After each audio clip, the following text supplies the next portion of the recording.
إلا بالله العلي العظيم نحمده ونستعينه ونستغفره ونشكره ونتوسل إليه ونتوكل عليه نصلي ونسلم على خيرته في خلقه حافظ سره ومبلغ رسالاته سيدنا ونبينا أبي القاسم محمد اللهم صل على محمد وآل محمد وعلى أهل بيته الطيبين الطاهرين المعصومين سيما بقية الله في الأرض. قال الله تعالى في كتابه المبين وقوله الحق أعوذ بالله من الشيطان اللعين الرجيم ولا تحسبن الذين قتلوا في سبيل الله أمواتا بل أحياء عند ربهم يرزقون. صدق الله العلي العظيم. صلوات محمد وعلى اللهم صل على محمد وآل محمد. السلام علیکم ورحمۃ اللہ وبرکاتہ. وعلیکم السلام ورحمۃ اللہ. سب سے پہلے اپنے آپ کو اور تمام مومنین مومنات اور سننے والوں کو تقوی الہی کی وصیت اور تقوی الہی کی نصیحت کرتا ہوں اور اللہ تعالیٰ سے یہ دعا کرتا ہوں کہ اللہ تعالیٰ ہم سب کو تقوی الہی کے مطابق زندگی گزارنے کی توفیق عطا فرمائے. انسان کی زندگی میں اکثر ایسا ہوتا ہے کہ وہ اپنے لیے ایک ٹارگیٹ سیٹ کرتا ہے اور ٹارگیٹ سیٹ کرنے کے بعد یا اپنی خواہش کے مطابق یا اپنی بہت زیادہ دلی چاہت کے مطابق کسی کام کو انجام دینے کی کوشش کرتا ہے اور جب وہ کام بالکل انجام دینے کے نزدیک ہوتا ہے تو اس وقت اس کا کوئی بڑا، اس کا کوئی محبوب، اس کا کوئی چاہنے والا، اس سے محبت کرنے والا جس سے وہ محبت کرتا ہے، وہ جب اس کے پاس آ کر اسے اس کام سے باز رکھنے کے لیے ہدایت کرتا ہے یا منع کرتا ہے یا نصیحت کرتا ہے تو وہ اپنی تمام تر چاہتوں کے باوجود اس کام کو چھوڑ کر اپنے محبوب کی چاہت کے مطابق اپنے عمل کو تبدیل کر دیتا ہے. اسی کام کو اگر اللہ تعالیٰ کے لیے کیا جائے کہ اپنی خواہش سے اوپر اللہ تعالیٰ کے حکم کو جو ہے وہ فوقیت دی جائے، اسی کام کو تقویٰ کہا جاتا ہے اور اس کام کے انجام دینے والوں کو متقین یا متقی کہا جاتا ہے. قرآن مجید میں اللہ تعالیٰ فرماتا ہے عاقبۃ للمتقین، عاقبت یعنی آخرت جو ہے متقین ہی کے لیے ہے. کیا اس قرآن سے ہدایت وہی لوگ پائیں گے الذین وہی لوگ ہدایت پائیں گے اس قرآن سے جو متقی ہیں. اذا الذین آمنوا سورہ بقرہ کی پہلی آیت ہے الف لام میم ذالک الکتاب لا ریب فیہ ھدی للمتقین. یہ ہدایت ہے اس کے لیے متقین کے لیے. مختلف جگہوں پہ قرآن مجید میں ائمہ علیہ السلام کی روایات میں ہمیں نظر آئے گا کہ متقی وہ لوگ ہیں کہ جو اپنے آپ کو اللہ کا بندہ سمجھیں اور اپنے ہر کام کو کرنے سے پہلے اس میں اللہ تعالیٰ کی رضا کو پیش نظر رکھیں.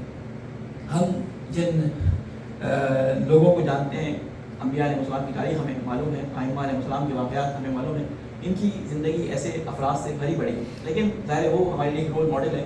لیکن ہم دیکھتے ہیں کہ جن لوگوں نے ان کی اتباع کی اور جن لوگوں نے ان کی پیروی کی وہ بھی اس تقویٰ کے اندر اس حد تک آگے بڑھ گئے کہ تاریخ میں ان کا نام ایسے رقم ہو گیا، ایسے متقین میں رقم ہو گیا کہ آتی دنیا تک انسانیت ان کو یاد رکھے گی. کیونکہ محرم کی آمد ہے اور ہم تمام مومنین جہاں جہاں دنیا میں رہتے ہیں سب جگہ اللہ تعالیٰ کے فضل و کرم سے اس بات سے اویئر ہیں کہ محرم وہ مہینہ ہے کہ جس میں امام حسین علیہ السلام کی یاد منائی جاتی ہے، جس میں تمام دنیا میں جہاں جہاں شیعیان امیر المومنین علیہ السلام رہتے ہیں وہاں پہ سیاہ پرچم لگ جاتے ہیں اور لوگ اپنے اپنے طریقوں کے مطابق، اپنے اپنے ذوق کے مطابق، اپنی اپنی اخلاص نیت کے مطابق مختلف رسم و رواج کے ساتھ عزاداری کو برپا کرتے ہیں. چاہے دنیا میں کہیں بھی ہوں، آپ کو کہیں نہ کہیں مولا حسین کا چاہنے والا مل جائے گا. ہو سکتا ہے کہ وہ شیعہ بھی نہ ہو لیکن حسین کا چاہنے والا آپ کو دنیا بھر میں کہیں نہ کہیں مل جائے گا. دنیا بھر میں آپ کو حسین کے قول و فعل پہ عمل کرنے والے بھی ہزاروں کی تعداد میں مل جائیں گے. ایسے بہت سارے لوگ آپ کو ملیں گے کہ جو شیعہ تو کیا مسلمان بھی نہیں ہیں لیکن وہ اسی طرح سے امام حسین علیہ السلام پہ گریا کرتے ہیں، ان کے غم میں گریا کرتے ہیں جیسے کہ ایک ان کا چاہنے والا محب شیعہ مسلمان کرتا ہے. آپ لوگ جو ہندوستان میں رہے ہیں یا جن کو ہندوستان کے بارے میں معلوم ہے، آپ کو معلوم ہوگا کہ اس طرح کے کئی ہندو جسے کہتے ہیں کہ قبائل اور علاقے اس طرح کے ہیں کہ جہاں پر امام حسین علیہ السلام کی باقاعدہ عزاداری میں شرکت کی جاتی ہے. ہندو اس میں شرکت کرتے ہیں، اپنی منتیں مرادیں مانگتے ہیں اور السلام علیکم اور اپنے غم کا اظہار مختلف طریقوں سے جس طرح ان کا طریقہ رائج ہے اس طریقے سے امام حسین علیہ السلام کی یاد کو مناتے ہیں. تو محرم کا مہینہ آنے والا ہے. بعض دفعہ ہوتا یہ ہے کہ ہم محرم کے مہینے میں والد ہو جاتے ہیں، کچھ چیزوں کو اگر ہمارے ذہن میں ایک دفعہ تازہ کر دیا جائے یا کچھ چیزوں کے بارے میں ہماری معلومات ہو جائے تو ہم اس محرم کے مہینے سے مزید اور زیادہ اچھے طریقے سے استفادہ کر سکتے ہیں. ہمارے پاس دو طرح کے بیانات آتے ہیں. ایک بیانات وہ ہوتے ہیں کہ جو قرآن اور حدیث اور ائمہ علیہ السلام کے اقوال میں مبنی ہوتے ہیں. ایک غریب کی محنت ہوتی ہے, ٹھیک ہے, آسان الفاظ میں کہوں کہ غریب کی محنت. آپ نے کئی ذاکروں کو یہ کہتے سنا ہوگا کہ میں نے کسی کتاب میں تو نہیں پڑھا لیکن مجھ غریب کی بات بھی سن لیں. تو بعض دفعہ ہم میں سے اکثر لوگوں کی ذمہ داری یہ بنتی ہے کہ ہم ایسی جگہوں پر اگر غریب کی محنت زیادہ بیان ہو رہی ہو تو وہاں پہ یہ التجا کر دینی چاہیے اس پڑھنے والے سے کہ بھائی غریب کی محنت کو چھوڑو, امام حسین علیہ السلام یا ائمہ علیہ السلام یا قرآن سے کچھ ہمیں سنا دو جو ہمارے لیے محرم میں فائدہ مند بھی ہو. ایک صلوات بھیجیں محمد علیہ محمد پہ, اور ہماری عملی زندگی میں ہم اس سے کچھ سیکھ سکیں. لہٰذا میں چاہوں گا کہ محرم آنے سے پہلے ایک دفعہ پورا امام حسین علیہ السلام کا جو یہ سفر ہے, امام حسین علیہ السلام کے جو مختلف واقعات ہیں ان کو ایک دفعہ آپ کے ذہن میں تکرار کر دوں, کیونکہ محرم میں جب جائیں تو آپ کے پاس ایک بیک گراؤنڈ ہونا چاہیے. یہاں سننے والے میرے خیال ہے 10 یا 15 لوگ موجود ہوں گے, لیکن جب اس خطبے کو لوگ سنتے ہیں تو ان میں تعداد سینکڑوں میں ہو جاتی ہے. اس میں نوجوان بھی ہوتے ہیں, بچے بھی ہوتے ہیں. آپ لوگ الحمدللہ مجالس سنتے آئے ہیں اور آپ اس چیز کو سنتے آ رہے ہیں. آپ کے لیے اسے کہتے ہیں سبق دہرانے کی مانند ہے کہ آپ بزرگان کے سامنے سبق کو دہرا رہا ہوں, لیکن جو لوگ اس کو سننے والے ہیں ان کے لیے اور اپنے لیے اس بات کو تکرار کر رہا ہوں کیونکہ مسائل جب ہم سنتے ہیں تو اس کے اندر بہت ہی مختصر حالات کسی بھی واقعے کے بیان کیے جاتے ہیں اور اس میں بہت سارے جسے کہتے ہیں کہ لمحات کو, بہت سارے واقعات کے اہم نکات کو حذف کر دیا جاتا ہے کیونکہ مسائل میں اتنی جگہ نہیں ہوتی کہ ہم تمام واقعے کو کھل کے بیان کر سکیں. حضرت حر علیہ السلام کے بارے میں یا مسلم نوساجہ کے بارے میں یا مختلف لوگوں کے بارے میں تفصیلات ہمیں پتہ نہیں چلتی, یا امام حسین علیہ السلام کے خود کاموں کے بارے میں جو انہوں نے مختلف لوگوں کے ساتھ ملاقات کے دوران کیے, مختلف جملے جو بولے, یہ باتیں ہمارے یہاں عموماً مسائل میں بیان ہوتی ہیں اور اتنی مختصر ہوتی ہیں کہ اس وقت لوگوں کا ذہن جو ہے وہ اس وقت صرف غم اور جسے کہتے ہیں نا اندوہ کی حالت میں آنسو بہانے کی طرف متوجہ ہوتا ہے. اس وقت بات سننے سے زیادہ جذبات کا زیادہ غلبہ ہو جاتا ہے. اس لیے میں چاہتا کہ وہ جذبات جو ہمارے پاس آئیں وہ معرفت کے ساتھ ہوں. ظاہر وقت بہت کم ہے, اتنی مختصر وقت میں ساری باتیں تو بیان نہیں کر سکوں, لیکن میں چاہ رہا ہوں کہ ایک مختصر سا خلاصہ آپ کے سامنے بیان کروں. صلوات بھیجیں محمد علیہ محمد.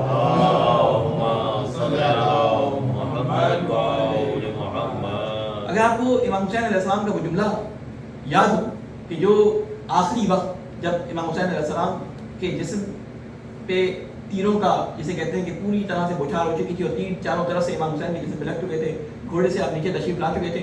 اس کے بعد جب شمر آپ کے سینے پہ بیٹھا ہے ان تیروں کو کاٹ کر, اور امام حسین علیہ السلام نے وہ جملہ اس کے سامنے دہرایا ہے کہ اپنے ماتھے سے ذرا کپڑا ہٹا, تو پھر اس کے برس کے نشانوں کو دیکھ کر کہا کہ صدقت رسول اللہ, یہ صدقت جدی کہ میرے جد نے صحیح کہا تھا, اور وہ یہ تھا کہ تجھے قتل کرنے والا مبروس ہوگا, یعنی اس کو برس کے نشانات ہو گئے.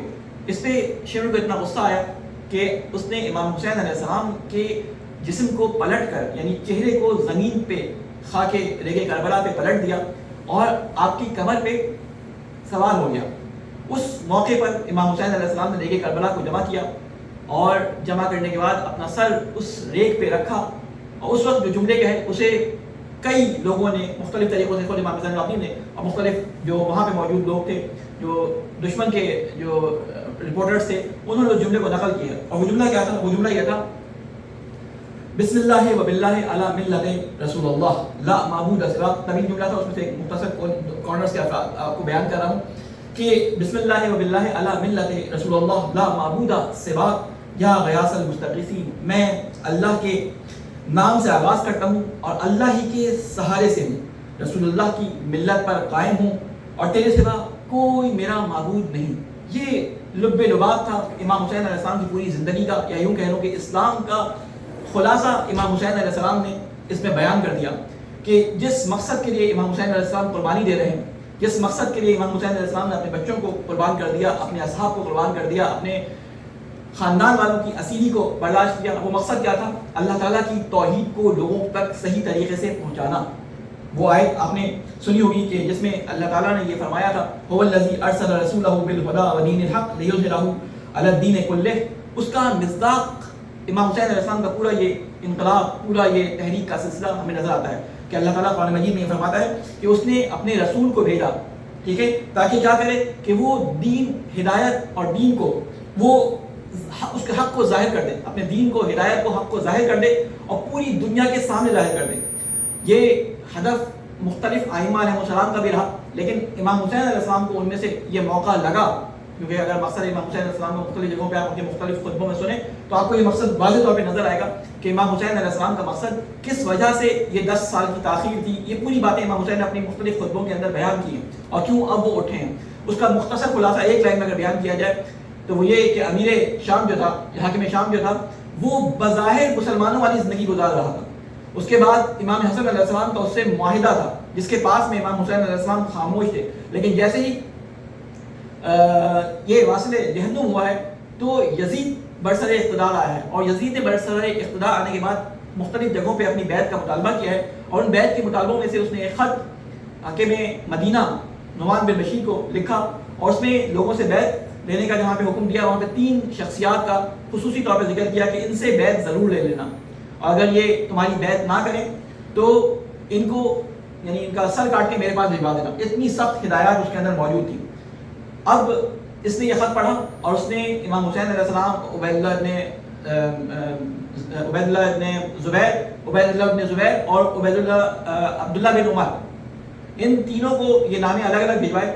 تو پتہ چلا کہ امام حسین علیہ السلام مسجد میں موجود تھے عبداللہ بن زبیر کے ساتھ، عبداللہ بن زبیر کے ساتھ کسی گفتگو میں مشغول تھے کہ یہ قاصد امام حسین علیہ السلام کا پہنچا ہے، امام حسین علیہ السلام کے ساتھ پہنچا ہے اور اس نے کہا ہے کہ حاکم نے آپ کو یاد کیا ہے۔ وہ سارے واقعات آپ وسائل میں سنتے رہتے ہیں، میں ان کو ذکر نہیں کروں گا۔ مختصر یہ کہ امام حسین علیہ السلام نے اس کے بعد یہ فیصلہ کیا، حاکم کے سامنے جانے کے بعد یہ اعلان کیا کہ دیکھو تم کچھ بھی کر لو، وہ سارے واقعات میں ہنس کر، وہ آپ نے سنے ہوئے مصائب کے اندر کہ کس طرح اس وقت مروان نے ان کو حکم دیا، اس کو یہ مشورہ دیا کہ تم ابھی حسین کو جانے نہ دو، قتل کر دو۔ تو اس وقت امام حسین علیہ السلام نے کہا کہ میرے جیسا، یزید جیسے کی بیعت نہیں کر سکتا، اور اس کے بعد امام حسین نے اعلان کر دیا کہ ہم مدینہ چھوڑ کر جائیں گے۔ 3 شعبان کو، یعنی امام حسین مدینہ سے نکلے ہیں 28 رجب کو، اور 3 شعبان کو امام حسین علیہ السلام مکہ پہنچے ہیں۔ 3 شعبان کو امام حسین علیہ السلام مکہ پہنچے ہیں، اور امام حسین نے مکہ جانے کے بعد تقریباً 4 مہینے، ٹھیک ہے، 3 شعبان کو پہنچے ہیں اور 8 ذی الحجہ کو وہاں سے نکلے ہیں، تقریباً 4 مہینے کچھ دن امام حسین علیہ السلام نے مکہ کے اندر قیام کیا۔ ان 4 مہینوں کے اندر امام حسین نے کیا کام کیا؟ ان 4 مہینوں میں امام حسین علیہ السلام نے اپنے خطوط، اپنے مقصد، اپنے ہدف کو لوگوں کے سامنے، جو عمرے کے لیے آ رہے تھے، جو حج کے لیے آ رہے تھے، اس کے علاوہ اطراف میں جو مختلف قسم کے شہر اور مختلف قسم کے جو قبائل تھے، جو مسلمان قبائل تھے، ان کو اپنا پیغام، اپنے خطوط، اپنے ایلچیوں کو ان کے پاس بھیجا اور ان کو دعوت دی۔ ان تمام کاموں کا مقصد کیا تھا؟ ان تمام کاموں کا مقصد یہ تھا کہ ایک ظالم حاکم جو فاسق ہے، جو فاجر ہے، وہ مسلمانوں پر اسلامی طریقہ کار کو ہٹا کر کفر کی حکومت قائم کرنا چاہتا ہے، اور میں نہیں چاہتا کہ میں اپنے رسول اکرم صلی اللہ علیہ وسلم کی محنت کو ضائع ہونے، خلاصہ بیان کروں اس کا۔ لہٰذا میں چاہتا ہوں کہ اس کے خلاف جو ہے وہ جہاد کروں، اس کے خلاف قیام کروں۔ اس کی خبر جب پہنچی کوفہ تو کوفہ والوں نے، یعنی 3 مہینے کا یہ پیریڈ ہے، یہ خبر جب کوفہ میں بھی یہ امام حسین کے خطوط پہنچے تو وہاں سے ہانی بن عروہ اور مختلف لوگوں کے، مسیح اور مختلف لوگوں کے خطوط جو ہے امام حسین علیہ السلام کو آئے کہ ہم یزید کے خلاف جسے کہتے ہیں جنگ میں آپ کی مدد چاہتے ہیں، ہمارا کوئی امام نہیں۔ ان کا خلاصہ جو بیان کیا گیا ہے کتابوں کے اندر وہ یہ کہ یہاں پہ درخت سرسبز ہیں، ہمیں ایک رہبر کی ضرورت ہے جو آپ کی امامت میں، آپ کی سربراہی کے اندر یزید کے خلاف جہاد کر سکے۔ میں بہت مختصر کوشش کر رہا ہوں کہ کروں تاکہ اپنی بات کو ایک طرح سے سمیٹ سکوں۔ تو یہاں سے امام حسین علیہ السلام ان خطوط کے جواب میں حضرت مسلم بن عقیل کو اپنا نمائندہ بنا کر بھیجتے ہیں اور فرماتے ہیں، اس خط کے اندر جو مسلم دیکھے جاتے ہیں، فرماتے ہیں کہ انی باعث لکم، کہ میں تمہاری طرف مبعوث کر رہا ہوں، میں تمہاری طرف بھیج رہا ہوں، اخی وابن امی وثقتی من اہل بیتی، اپنے بھائی کو، ٹھیک ہے، جو میرا چچا زاد بھی، اپنے بھائی کو، اپنے چچا زاد کو، اپنے اہل بیت میں سے موثق اور سب سے بھروسے مند بندے کو تمہارے پاس بھیج رہا ہوں، اس کے ہاتھ پر بیعت کرو۔ یہ نہیں کہا کہ اس کے ہاتھ پہ میری بیعت کرو، اس کے ہاتھ پر بیعت کرو۔ یہ جب مجھے وہاں کے حالات سے باخبر ہو کر اطلاع دیں گے تو میں تمہاری طرف آنے کے لیے یہاں سے نکلوں گا۔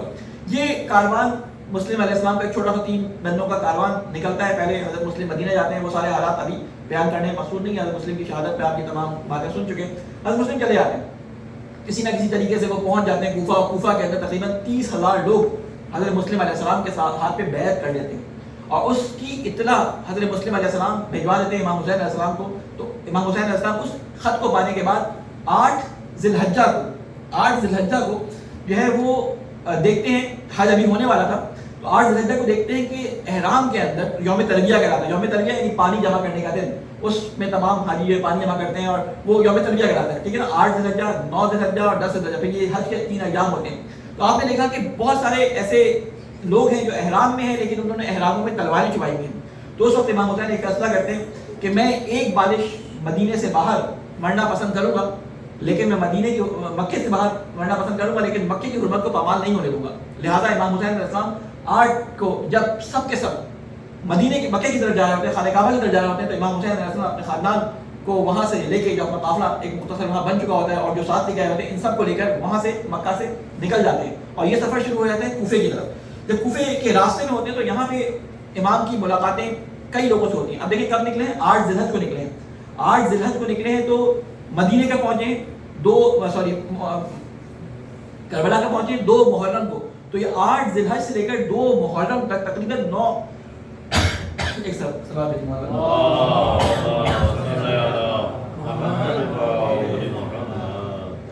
آٹھ یا 9 منازل امام حسین علیہ السلام نے طے کی ہیں. یہ 8-9 منازل پہ جب رکتے تھے تو مختلف لوگوں سے ملاقاتیں ہوتی تھیں, مختلف واقعات پیش ہیں. ان میں سے کچھ کا جس کا ذکر ابھی ممکن ہوا آپ کے سامنے بیان کر دوں گا.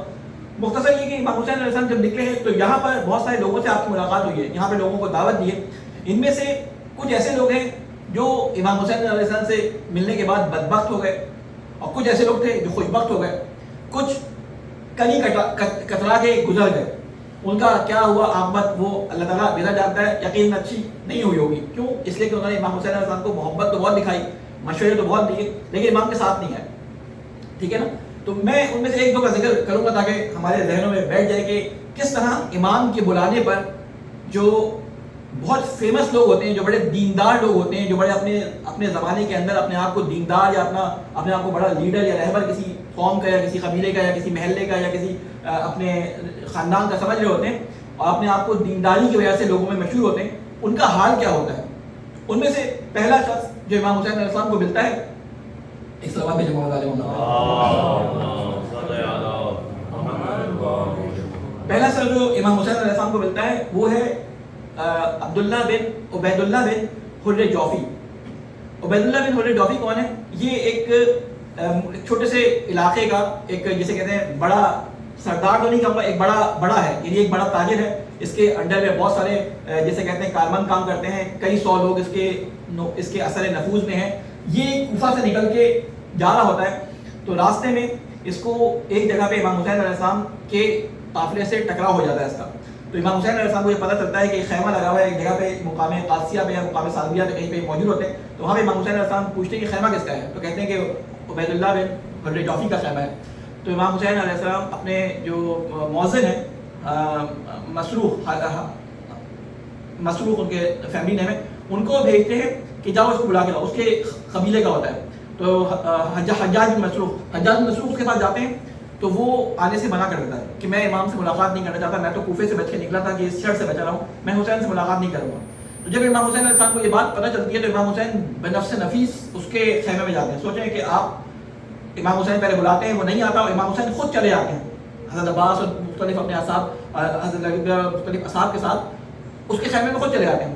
اب یہ شخص خود نقل کرتا ہے, کہتا ہے کہ میں نے دیکھا کہ ایک کالی سیاہ داڑھی والا شخص جو ہے وہ والد ہوا ہے اور اس کی ہیبت اور روب اتنا ہے کہ میں اس سے ملوم ہو گیا اور ملوم ہو کے میں نے اس جگہ چھوڑ دی. تو امام حسین دیکھتے ہیں کہ جب خیمے میں جا رہے ہوتے ہیں تو ایک باہر تلوار ایک نیزہ گڑا ہوتا ہے اور اس پہ ایک بڑا عربی النسل ایک آواز آ رہی ہے.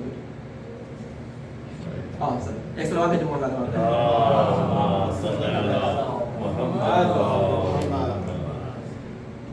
وہ میرا وہ ہوتا نا کہ ایک گریا سنا کسی کا تو میرے ذہن میں لگا یار کہ گریے کی آواز آ رہی ہے.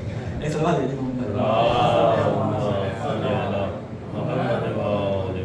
تو امام حسین علیہ السلام کہتے جو لابی نقل کرتے ہیں کہ اس کے ایک بڑا زبردست عربی النسل گھوڑا بنا ہوتا ہے اور بڑا خوبصورت خیمہ ہوتا ہے, بڑا جیسے کہتے ہیں سرداروں والا خیمہ ہوتا ہے.